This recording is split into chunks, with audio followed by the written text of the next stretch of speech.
श्रीराघवेन्द्राय पाहि प्रभो जाड्यं विनश्चित्स्वराष्ट्रक्षयाश्रु ते पादपद्माङ्गुलेशोऽपि भो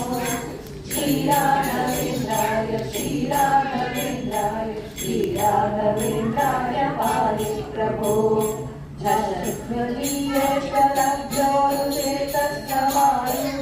झलध्वलीयेश्वरभ्योरुचेतस्तमारूढमारूढवक्षो नमो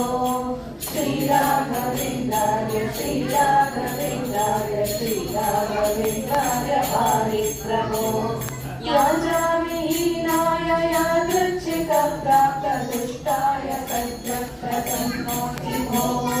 श्रीराघवेन्द्राय श्रीराघवेन्द्राय श्रीराघवेन्द्राय पाहि प्रभो टीकारहस्यार्थविज्ञापनं ग्रन्थविस्तारलोकोपकर्तः प्रभो